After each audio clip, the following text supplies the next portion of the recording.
Здравейте! Аз съм Мария и в днешното видео ще си говорим за продуктите, които успях да изхабя от началото на 2017 година. Често казано, нещата са доста, така че направо преминавам към тях. Започвам с продуктите за коса, като ще започна с ето този шампуан на Хималая, който е против пърхот за нормална коса. Честно казано, ако имате пърхот, ви препоръчвам да стоите далече от него, защото на мен ми излязоха огромни люспи и дори не успях да го изхъпя. Добре, че е шампуан против пърхот на здраве. Това е шампуан, който използвам от вече няколко години и не оставам без него. Шампуанът е енергизиращ с ментол. Наистина освежава скалпа, чиства много добре косата и това е шампуан, който успя да ме отърве от осадния пърхот. Успях да изхабя един сух шампуан на Батиста. Този специално ми е най-любимият, защото остава малко бели следи, но въпреки това има много приятен аромат. Към продуктите за тяло, като успях да изхабя цели 3 душ гела на Palmolive. Първо ще започна с ето този скраб за тяло с капина ванилия и питая. Ароматът не е нищо, кой знае какво, не можа да ме впечатли. Имаше интересна текстура, но въпреки това не бих си го купила много. За разлика обаче на тези душ гелове от тяхната гурме серия, те излезаха миналата година лятото и от тогава си купувам само единствено тях. Купувах и шоколад ягода. Имат невероятен мирис и правят истинско удоволствие къпането. То не, че не е но все пак наистина горещо ги препоръчвам. Успях да изхабя и един гел за бръснене на балея. Този е с грейпфрут. Много харесвам този аромат специално. Мисля, че най-много съм си купувала него. Гелът е много приятен, пени се много добре, прави бръсненето изключително лесно, като хидратира кожата. Успях да изхабя поредната опаковка от любимият ми интимен сапун на Билка. Този специално е с млечна киселина, много приятен аромат и почиства изключително деликатно нежен разор. И повече от около месец получих тези дезодоранти в една тайна пратка от пиарите на марката. Това всъщност е новите дезодоранти на ФА. Често казано, това беше един много добър трик, защото ако ми бяха изпратили просто дезодорантите на ФА, най-вероятно нямаше да им обърна внимание, тъй като това не е марка, към която посягам. Но бях приятно изненадана, защото дезодорантите имат много приятен аромат, който става за освежаване през деня. Не бих го използвала като единствен продукт против изпотяване. Разделям се с един спрей за тяло на Victoria's Secret. Аз съм изключителен фен на продуктите на Victoria's Secret. Специално спреевете, тези им спрейчета за тяло са много добри, защото хидратират малко кожата и остава да мирише уникално. Аз харесвам всичките им аромати. Тези много обичам да ги използвам през лятото, когато не ми се занимава да се мажа с усилни за тяло. Продължавам. Успях да изхабя ето този двуфазен декремюр на Гарниер. Той е малко мазничък, така че опаковката му винаги се отлепа, но аз го използвам вече от 1 или 2 години и наистина съм много доволна. Почиства много нежно очите. Остава така един мазен слой, но не е гадно мазен, смисъл не отежнява кожата, а по-скоро я оставя хидратирана. Изхабя един тестерен вариант на пяната на La Roche-Posay, която е с мицеларна вода. La Roche-Posay отново е марка, която аз използвам доста. И всъщност имам пълноразмерния продукт. Този е страхотен за пътуване. Още един мини размер, този път на термалната вода на Бен. Честно казано, предпочитам тези малките размерчета, защото са много по-лесни за разнасяне, а и се изхабяват доста по-бързо.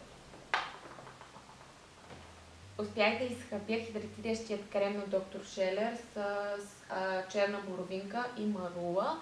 Често казано, този крем всъщност се оказа за малко по-зрява кожа, но аз толкова много го харесвах, че продължих да си го използвам. Кремът е изключително лек, хидратира кожата толкова добре. Беше продукта, който ме спаси през тази тежка зима. Като заговорихме за тежка зима, аз в принцип използвам много кремове за ръце, но тази успях да изхабя цели 3. Ще започна с ето този на Микса, който се води интензивно подхранващ крем за ръце и наистина подхранва ръцете, но понеже е толкова интензивен, е много гъст и попива една идея по-бавно, което мен не ме устройва, честно казано. Ароматът не ме впечатли, така че не бих си го купила отново. Следващия продукт обаче адски много ми хареса. Това е кремът на Доктор Шелер с арганово масло. Не знам защо на мен ми мириш на лимонова трева, не на арганово масло, но както и да е. Кремчето е с доста добри съставки. Отново е много хидратиращ, попива много по-бързо и остава ръцете наистина гладки за много дълго време. Аз го използвах всяка вечер преди лягане и съм много доволна. Откритието на зимата обаче ми беше този крем на Апивита с жасмин и бял чай.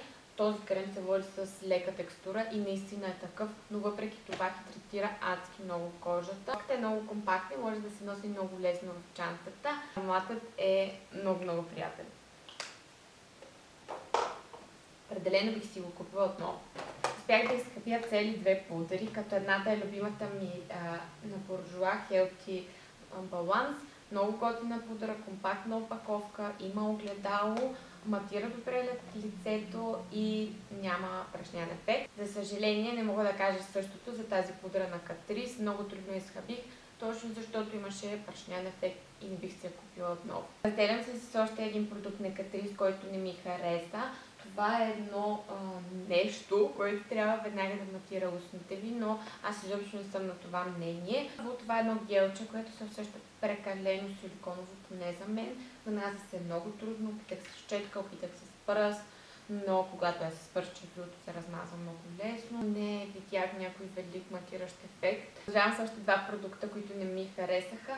Това е фондютен от Superstay 24 часа на Maybelline, това е фиксиращият спрей от същата серия. Първо за спрея, но доста силно пръскало и за съжаление лицето ми става на точки, на петна няколко часа след носене, което е просто недопустимо.